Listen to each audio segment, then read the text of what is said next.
মেদিনীপুরে বৃদ্ধাশ্রমে মাছ ভাতের আয়োজন বিজেপি বিধায়কের। আবাসিকদের মাছ ভাত পরিবেশন পদ্ম বিধায়কের। বৃদ্ধদের সঙ্গেই মাছ ভাত খেলেন বিধায়ক শঙ্কর গুছাই। বিজেপি বিধায়কের সঙ্গে ছিলেন টিএমসি পুর প্রধানও। বৃদ্ধাশ্রমের উন্নয়নে পুরসভাকে নিয়ে কাজের বার্তা বিজেপি বিধায়কের।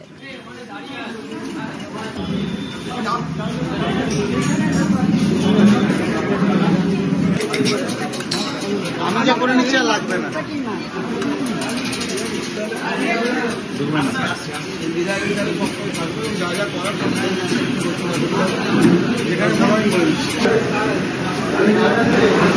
এটা তো শুরু হলো মাঝ মাঝ দিয়ে, আজকে আপাতত এটা কন্টিনিউ সপ্তাহে অন্তত দুদিন মাঝ মাঝ যাতে হয় যে উদ্যোগ নিয়েছে।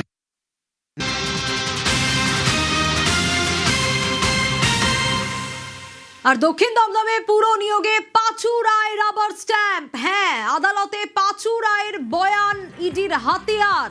ব্যাংকশাল আদালতে ইডিকে পাঁচু রায়ের বিস্ফোরক বয়ান। ঠিক কি বয়ান, কি রয়েছে তার কথায় আরো বিস্তারিত অমিত জানাতে পারবে। অমিত, ঠিক কি বলছেন পাঁচু রায়, যাতে সুজিত বসু কোথাও গিয়ে আরো বিপাকে পড়লেন? একেবারে দেখো, সুজিত বসুর জামিনে বিরোধিতা করতে গিয়ে পাঁচু রায় গত সপ্তাহে ইডির কাছে যে স্টেটমেন্ট বা বয়ান দিয়েছে, গত সপ্তাহে ইডি দপ্তরে হাজিরা দিয়েছেন পাঁচু রায়। সেখানে তিনি যে বয়ান দিয়েছেন সেখানে কার্যত তিনি বলেছেন তিনি পুরসভার চেয়ারম্যান হলেও তিনি ছিলেন রাবার স্ট্যাম্প। পুরো নিয়ন্ত্রণ ছিল সুজিত বসুর হাতে। এমনকি দক্ষিণ দমদম পুরসভায় যে নিয়োগ হয়েছিল সে নিয়োগের ক্ষেত্রে একটি কোম্পানিকে হায়ার করা হয়েছিল যারা নিয়োগের কাজকর্ম করেছে। সেই কোম্পানি হায়ারে কিন্তু মত ছিল না চেয়ারম্যান হিসেবে পাঁচু রায়ের।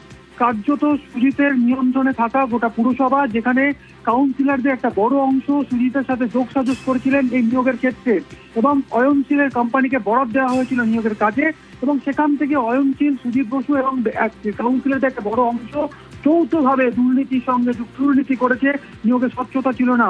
এবং এই স্টেটমেন্টকেই হাতিয়ার করে সুজিত বসুর জামিনের বিরোধিতা করা হয় ইডির তরফে, এবং সুজিত বসুকে 14 দিনের জেল হেফাজতের জন্য আবেদন করা হয়েছিল ইডির তরফে, এবং 4 জুন পর্যন্ত 14 দিনের জেল হেফাজতের নির্দেশ দিয়েছে আদালত। সেক্ষেত্রে পাঁচু রায়ের যে স্টেটমেন্ট ইডির কাছে তিনি দিয়েছিলেন সেই বয়ানটি কার্যত হাতিয়ার করা হলো, এবং সেই বয়ানটি কার্যত সুজিত বসুর জামিনের বিরোধিতা করার ক্ষেত্রে কাজে লাগানো হলো ইডির তরফে। এবং সেখানে বলা হচ্ছে যে পুরো নিয়ন্ত্রণ ছিল সুজিত বসুর হাতে। সুজিত বসু ভাইস চেয়ারম্যান থাকা সত্ত্বেও তার হাতে পুরো নিয়ন্ত্রণ ছিল। পুরসভার চেয়ারম্যান হলেও পাঁচু রায়ের হাতে কোনো নিয়ন্ত্রণ ছিল না। তিনি একজন রাবার স্ট্যাম্পের মতো ছিলেন।